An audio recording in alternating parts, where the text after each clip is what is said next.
사랑합니다. 설교를 시작하면서 아주 부담스러운 질문을 하나 드릴 텐데 마음으로 대답해 보십시오. 천국에 가고 싶으십니까? 진짜 가고 싶으신 모양이네요. 마음으로 대답하라 그랬는데. 마음으로 대답하라 한 이유가 있는데 그 다음 질문이 더 어려워서 그래요. 왜 천국에 가고 싶으십니까? 천국을 어떤 곳으로 상상하고 계시길래 천국에 가고 싶으신 겁니까? 두 번째 질문입니다. 예수님을 사랑하십니까? 왜 예수님을 사랑하십니까? 중요한 질문입니다. 예수님이 어떤 분이시기에 예수님을 사랑하시는 겁니까? 딸이 시집을 간대요. 그래서 아빠, 엄마가 물어봅니다. 어떤 사람이냐? 어떤 사람인지는 내가 잘 모르는데 집이 크대. 집이 좋대. 아니, 어떤 사람이냐고. 부모님은 어때? 형제는 어때? 아니, 난 그런 거 몰라. 무지하게 큰 집에 산대. 묻겠습니다. 시집 보내실 겁니까? 저는 못 보낼 것 같은데요. 같이 살 사람이 어떤 사람인지 모르는데, 그의 근본을 모르는데, 집만 좋으면 보내요? 그렇지 않아요. 그래서 제가 묻잖아요. 왜 천국 가고 싶냐고. 왜 예수님 사랑하냐고. 도대체 천국은 어떤 곳이고 예수님은 어떤 분으로 이해하고 계시길래 그러시는 거냐고.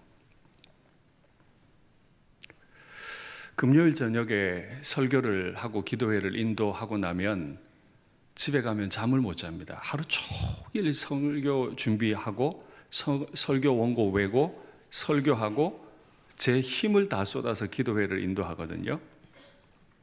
그리고 집에 가면 지치기도 한데요. 머리가 팽글팽글 돌기 때문에 새벽까지 잠을 못 들어요. 그런데 또 주일 설교를 준비해야 되는 게 토요일이라 잠을 별로 못 자고 바로 토요일 날 교회에 나와요. 하루 종일 또 주일 설교 준비하느라고 성경 붙들어요. 어제 아침 일찍 교회를 나왔는데요. 어제는 행사도 많았고 또 결혼식에도 참여도 해야 됐고 되게 바빴거든요. 마음에 스치는 생각이 아이고 뭐 어제도 하루 종일 성경 붙들었고 오늘도 그래야 되고 내일도 그런데 오늘 큐티하지 말자.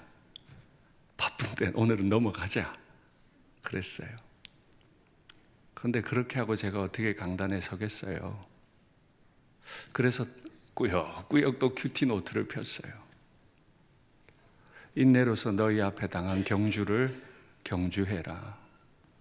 믿음의 주요 또 온전케 하시는 이인 예수를 바라보자. 내가 해야 할 일은 설교가 아니었어요. 제가 인내하며 해야 할 일은 목회가 아니었어요.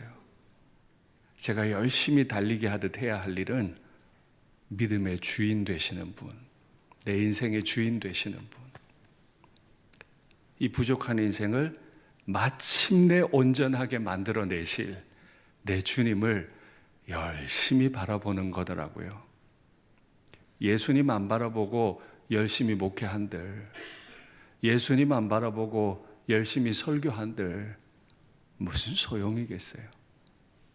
저나 여러분이나 예수님이 어떤 분이신지 잘 아는, 우리가 가고 싶어하는 천국이 어떤 곳인지 잘 아는 그런 우리가 되면 좋겠습니다.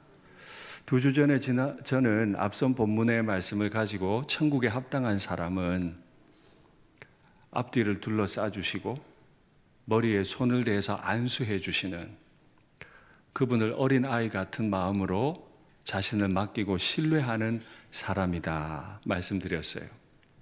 그리고 마태는 의도적으로 오늘 본문을 연결해 둔 것 같습니다.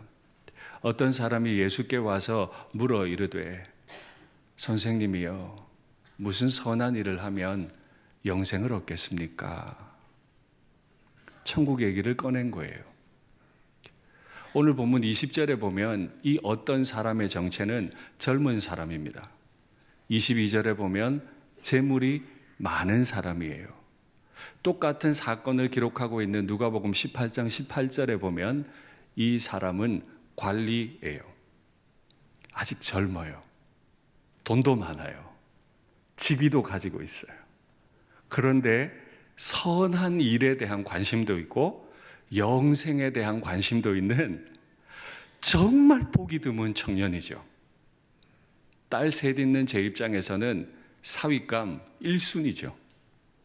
이런 청년이 있으면 당장 데려오죠. 근데 이 청년도 피해갈 수 없는 질문이 하나 생겼어요. 사람이 죽으면 어떻게 될까 하는 겁니다. 요즘 좋은 단풍들이 많이 떨어지잖아요. 예쁘다는 생각도 들지만 그걸 보면서 죽음을 우리는 늘 함께 떠올립니다. 인생 중 그 누구도 죽음에 대한 질문을 피해갈 수 없었어요. 그 질문을 들으셨던 예수님께서 오늘 17절 하반절에서 말씀하십니다. 네가 생명을 얻고 싶어? 그러면 계명들을 지켜라. 우리는 성경의 진리를 통해서 확인한 바 있습니다. 우리가 영생에 들어가는 건 예수님을 믿음으로 들어가지 행함으로 가는 거 아니라고 알고 있습니다. 그런데 오늘 본문은 네가 생명에 들어가려면 계명들을 지켜라 라고 설명하시니 우리는 이 본문을 잘 이해해야 합니다. 첫째, 예수님의 말씀에 따르면 생명, 영생은 계명과 연결되어 있는 게 분명합니다. 부인할 수 없어요. 그리고 선하신 하나님께서 주신 계명이니까 이 계명은 반드시 선한 것일 겁니다. 이 젊은 청년이 물었어요. 어떤 계명을 지키면 됩니까? 비평을 공부했던 제 입장에서는 정말 소스라치게 놀라는 질문이고 마태의 기록이에요. 왜 굳이 이걸 물었지?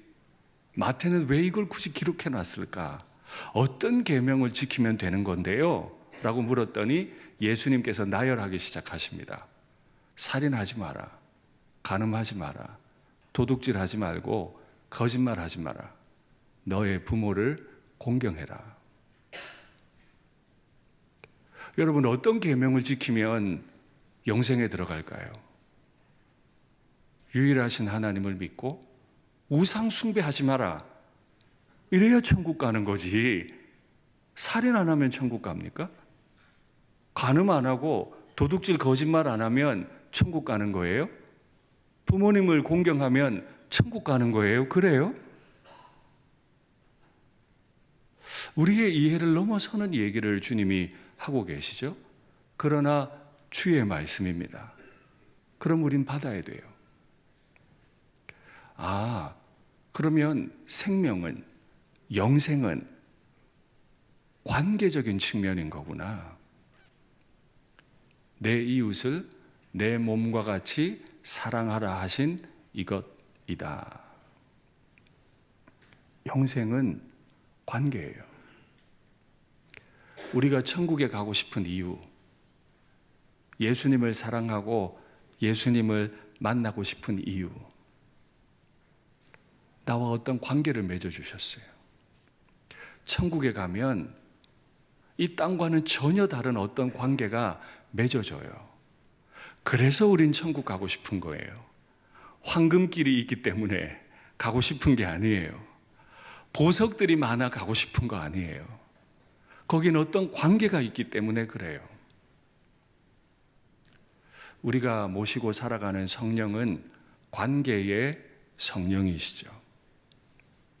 우리의 믿는 성령은 더 이상 예루살렘에 손으로 지어놓은 성전에 계시지 않으세요. 오히려 우리 마음 안에 지어놓은 성전에 성령께서는 계세요. 멀리 떨어져 계신 분인 줄 알았는데 나에게 오셔서 나와 관계를 맺어주시는 분이시죠. 그분은 또한 다른 형제와 자매들의 마음도 성전 삼고 거하고 계시죠. 관계가 회복되지 않으면, 성령과 성령을 모신 사람들이 서로 사랑하지 못하는 관계라면 그는 아직 천국을 모르는 사람이에요. 왜 시집 갈라 그래? 어떤 사람이야? 난 그건 모르겠고, 엄마 집으로 들어가는 길이 황금길이래. 엄마 나 거기 누가 사는지는 모르겠어. 근데 가면 집 전체가 보석이래. 보내요 말아요? 못 보내지. 어떻게 보내요? 근데 간대요. 아는 것 같은데 모르고 있어요.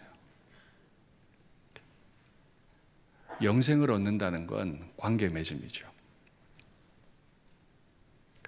그런데 오늘 본문은 내 이웃을 내 몸과 같이 사랑하라 하신 이것이다. 영생을 얘기하면서 하나님만 믿어야 한다. 1계명, 2계명을 말씀하신 게 아니고 오히려 이웃과의 관계에 관한 계명을 설명하시는 거예요. 아빠가 일을 하다가 스트레스를 너무 받아서 술을 한잔 했습니다. 술을 마시니까 술 기운에 인생의 고민이 다 사라져 버렸어요. 집에 들어왔는데 술을 이기지를 못하고 주사가 나와요. 자기는 시름은 없는데 주사를 가지고 가족들에게 폭언을 하고 가족들을 때려요. 자기는 고민이 없어요. 마음이 천국 같아요. 그런데 가족들은 생지옥이에요. 조금 바꿔볼까요? 이런 교회를 이루고 싶어요. 그래서 내 확신의 만취가 돼서 교회는 이렇게 돼야지, 사역은 이런 거야 주장을 해요. 본인이 꿈꾸는 교회는 만들어 가고 싶은데 그 옆에 있는 내 이웃, 형제들은 생지옥을 경험해요. 어떻게 해? 거기 천국 맞습니까? 그 사람 정말 천국 아는 사람 맞습니까? 그 사람 진짜 마음의 성전에 성령 모시고 살아가는 사람 맞습니까? 이렇게 예수님이 대답을 했더니 젊고 돈이 많고 직위가 있고 그 선한 일에 관심 많은 사람이 이렇게 말합니다. 이 모든 것을 내가 지켰사온데 아직도 무엇이 부족합니까? 되게 자랑스러웠던 것 같아요. 나 이렇게 살아왔어요. 그러면 이제 천국 가면 되겠네요. 예수님도 그렇게 생각하실까요? 다 지켰다는데, 지키면 생명이라는데 다 지켰다면 지켰다고 그래 너 천국 가겠구나 해주시면 되는데 예수님은 그렇게 말 안 해요. 또 말씀하긴 하시죠. 네가 온전하고자 할진대 너 부족함이 없이 다 지켰다고 말했는데 너 온전한 거 맞아? 가서 네 소유를 팔아 가난한 자들에게 줘라. 그러면 하늘에서 보화가 너에게 있을 거다. 그리고 와서 나를 따르라. 이 말씀 때문에 이제 다음 주일까지 말씀이 이어져야 하는데요. 우리는 이 구절을 보면서도 생각해요. 아, 영생을 얻으려면 집이 있으면 안 되는구나. 집을 팔아야지. 가난한 사람 싹 다 나눠주고. 아, 영생을 얻으려면 내가 세속 직업 가지면 안 되고 예수님 따라 나서야 되는구나. 그렇습니까? 아니라고요.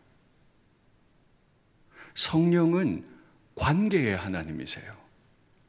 이 죄인과 하나님을 관계 맺어주신 분, 죄인과 죄인 안에 거하시면서 서로를 사랑하게 해주시는 분, 이 관계의 하나님이신데 이 관계의 하나님이 지금 명령하세요. 너 계명 다 지켰어. 맞아. 살인 안 했어. 간음 안 했고 도둑질 거짓말도 안 했고 너에게 계신 부모님도 잘 섬긴 건 맞아. 근데 가난한 사람에게 이거 다 팔아줄 만큼 그를 사랑하는 거 맞아? 너 온전해? 지금 영생과 계명의 관계에서 계명은 영생의 조건이 아닙니다. 영생을 경험한 사람이, 영생이 무엇인지 아는 사람이, 예수님이 어떤 분이신지 알고 예수님과 함께 살게 될 그 천국이 어떤 곳인지 정확히 아는 사람이, 그 관계의 성령의 인도를 받는 사람이 가난한 자들을 위해 자신의 것을 다 팔아줄 수 있는 거죠. 단지 가난한 사람이 아닙니다.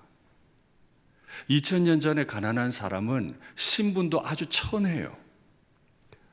우리도 불과 100년 전만 해도 어떤 성씨는 양반의 성씨고 어떤 성씨는 상놈의 성씨라. 같은 상놈끼리라도 백정은 결코 다른 상놈들에게 말을 먼저 걸지도 못해요. 그렇죠? 100년 전에 우리 그랬어요. 2000년 전 얘기입니다. 가난한 자들, 그들은 나와 결코 같이 할 수 없는 사람, 신분이 완전 다른 사람. 그런데 관계의 성령께서 내 마음의 성전 안에 들어오시면 하나님을 알 뿐만 아니라 나와 완전히 신분이 다른 그 사람과도 연합해서 내가 그에게 무언가를 줄 수 있게 돼요. 그 정도로 지금 천국을 누리고 계십니까? 그 정도로 하나님을 경험하고 계십니까? 말씀 확인할까요? 우리 주 예수 그리스도의 은혜를 너희가 알거니와. 우리는 예수님을 주님이라 부르고 그분의 은혜를 압니다. 그분이 우리에게 베푸신 은혜는 어떤 거예요? 부요하신 자로서 너희를 위하여 가난하게 되심은 그의 가난함을 인하여 너희로 부요케 하려 하심이니라.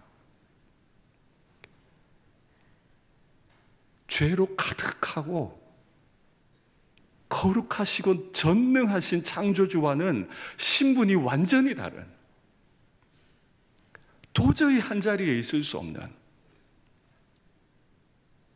이 가난한 사람에게 먼저 와주셔서 자신의 부요함을 버리시고 완전히 가난해지심으로 이 천박하고 가난한 자를 부요하게 만들어주신 분, 그분을 아는 게 은혜예요. 그분을 아는 게 영생이에요. 그래서 영생은 하나님을 아는 것이라고 요한복음이 우리에게 가르치잖아요. 이 하나님을 경험하게 되기 때문에 주님을 기꺼이 따릅니다. 황금길 없어도 돼요. 보화가 없어도 돼요. 아빠 나 시집 갈래. 어떤 사람이야? 아빠 너무 좋은 사람이야. 내가 너무 사랑해. 집은 없는데. 아버지는 뭐 하시노? 아버지도 뭐 별로 없어. 꼭 가야 돼? 이 사람 내가 너무 사랑해. 이 사람만큼 나 사랑해주는 사람 없는데. 보낼까요? 말까요? 명확한 거예요. 천국이 뭔지, 생명이 뭔지 그냥 명확한 거예요. 우리는 천국을 이렇게 경험합니다. 그리고 나서 예수님께서 말씀하세요. 예, 다 팔고 나 따라와. 오늘 보면 참 우울하게 끝이 납니다. 이 청년이 재물이 많음으로 근심하며 가니라. 계명 다 지켰어요. 사윗감 1순위예요. 그런데 그의 온전함 어떤가 딱 드러나는 순간에 그가 온전하지 않았음을, 그는 하나님을 사랑했던 게 아니고 자신의 재물을 사랑하고 있었음을, 그 재물 적당하게 교회에 쓰는 걸 즐기고 있었음을 그대로 드러낸 거죠. 언젠가도 말씀을 드렸습니다마는 제가 제법 잘 나가던 부목사였습니다. 믿으시든지 마시든지 하여튼 그랬습니다. 원서를 쓰지도 않는데, 담임 갈 마음도 없는데 정말 큰 교회들에서 저한테 연락이 왔어요. 제 설교를 다 들었다고, 당회가 다 모여서 결정했다고, 목사님 우리 교회 담임으로 모시면 좋겠다고. 저는 갈 마음이 없습니다. 다 거절했어요. 제 마음에 생각했죠. 나는 괜찮은가 보다. 마음만 먹으면 담임 되나 보다. 그리고 마음을 먹었어요. 목사님께 말씀드리고, 목사님 저 이제 담임하겠습니다. 사임하겠습니다.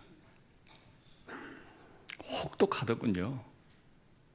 사임하고 나왔는데 왜 이렇게 목양지 담임 목사 구한다는 광고가 없는 거예요. 제 친구들이 저를 불쌍하게 여겨서 다른 교회 행정 목사로 추천해도 되겠냐고. 안 된다고. 시간이 자꾸 3개월이 가더라고요. 얼마나 힘이 든지 기도원에 가서 주일을 빼고 3주간, 월요일부터 토요일까지 3주간 금식을 했습니다. 죽을 것 같은 거예요. 그 해에 여러분도 기억하시지만 얼마나 추웠습니까? 그죠? 이 서울이나 이 신도시 지역에 동파가 된 곳들도 많았어요. 대전이 영하 20도였으니까요. 엄청 추웠습니다. 근데 방법이 없으니까 기도원에 올라가서 기도를 하는데, 하나님 저 좀 살려주세요. 제가 깨달았어요. 전 제법 제가 준비된 사람인 줄 알았거든요. 주변에서 자꾸 그러니까. 근데 알겠더라고요. 얼마나 목회에 어울리지 않는 사람인지, 지저분한 죄인인지 참 많이 울고 저 좀 살려주세요. 지금 영국 계신 이순곤 장로님, 주일 밤에 저한테 전화를 하셨어요. 일상교회 담임 목사 되신 거 축하드립니다. 하나님은 제가 아무것도 아니라고, 저 좀 살려달라고 진심으로 주님 앞에 엎어질 때까지 기다리셨던 거예요. 그래야 담임 목사 할 수 있으니까. 아니면 지 잘난 맛에 목회할 거니까. 그 고백을 받으시고서야 목양지를 소중히 여기시는 양들을 저에게 건네주신 거죠. 오늘 제가 처음 설교를 진행하면서 여러분들에게 해석해드리지 않은 본문이 하나 있어요. 어찌하여 선한 일을 내게 묻느냐? 선한 이는 하나님 한 분밖에 없다. 똑같은 일을 기록해둔 누가복음은 어찌하여 나를 선하다 하느냐? 선한 이는 아버지 한 분밖에 없다 라고 대답하세요. 여러분께 묻겠습니다. 예수님은 선하십니까? 선하지 않으십니까?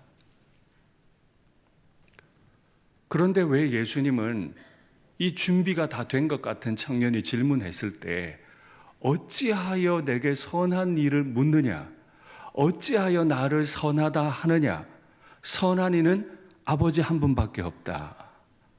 이걸 어떻게 이해해야 되죠? 그럼 주님은 선하지 않다는 뜻인가요? 죄가 있다는 뜻인가요? 아니지요. 내가 내 신랑 될 사람을 너무너무 사랑하다 보니까 세상에 사랑스러운 사람이 없는 것 같아. 선하신 예수님이 새벽마다 밤마다 하나님 바라보니까 하나님이 너무 선하신 거예요. 세상에 다른 거 선한 거 없고 선하신 예수님 자신조차도 선하지 않게 보여요. 그만큼 하나님의 선하심을 알아요. 경험할수록 하나님을 더 많이 알아요.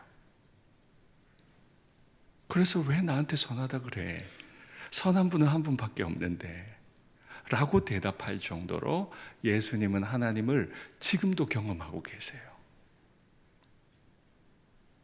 그래서 어떻게? 집 엄청 좋대. 시집 보낼까요? 말까요? 모르는데 어떻게 보내? 모르는데 어떻게 천국 가? 못 가죠. 시편은 이 상황을 이렇게 설명합니다. 말씀 보시죠. 너희는 여호와의 선하심을 맛보아 알지어다. 아는 것처럼 말하지 말고, 이 모든 것을 내가 다 지켜 싸운데 아직도 무엇이 부족하나이까 말하지 말고, 오늘도 우리의 소원은 주님을 맛보아 아는 거예요. 그에게 피하는 자는 복이 있도다. 너희 성도들아 여호와를 경외해라. 하나님을 맛보면 선한 분은 하나님 한 분밖에 없어요. 하나님을 경외하게 돼요. 그를 경외하는 자에게는 부족함이 없도다. 젊은 사자, 이 젊은 사자는 마음만 먹으면 먹이 구하죠.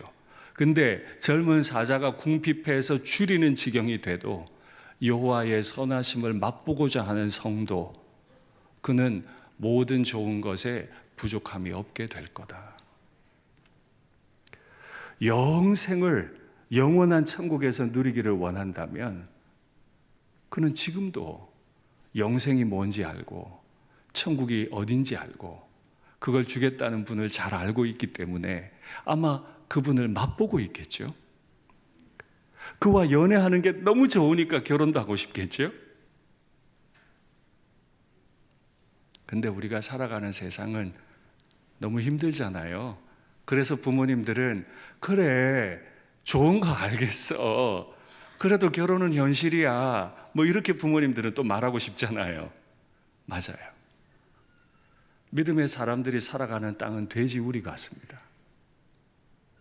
아무리 선하게 살려고 해도 우리가 발붙이고 살아가는 땅이 돼지우리라 우리에게 오물이 많이 묻어요. 그 돼지 똥 냄새가 내 코를 늘 자극해요. 그게 싫다고 돼지 우리에서 내 몸에 향수를 막 뿌립니다. 그 향수로 돼지 우리 안에 있는 내가 돼지 똥 냄새 안 맡을 수 있습니까? 아니지요. 해결 방법은 뭐예요? 지극히 크신 분이 돼지 우리 안으로 들어오는 거예요. 돼지 똥 다 묻어버린 나를 번쩍 들어 올리는 거예요. 그리고 나를 씻기는 거죠. 그의 강렬한 사랑의 향기를 내게 다 덮어버리는 거예요. 그래야 돼지 우리에 땅 밟고 살아도 하늘을 경험하며 사는 거죠. 그걸 위해 세상에서 가장 부요하신 분이 이 돼지 우리 같은 곳으로 오셔서 가난해지심으로 자신에게 있는 모든 향기를 내게 다 부어주심으로 천국을 살게 하신 거죠. 말씀을 맺겠습니다. 천국에 합당하십니까? 부족함 없이 다 행했기 때문에 합당합니까? 아니요. 가장 부요한 자로서 가장 가난한 내게 오셔서 자신을 지저분하게 만드시는 한이 있더라도 가장 좋은 자신의 것을 내게 내어주신 분, 그분을 믿고 오늘도 그분을 맛보고 싶고 그래서 그분을 경외하고 싶고 그분 때문에 영혼이 다 채워진 사람, 그 사람이 천국에 합당한 사람이고 그 사람이 우리가 되기를 기도합니다.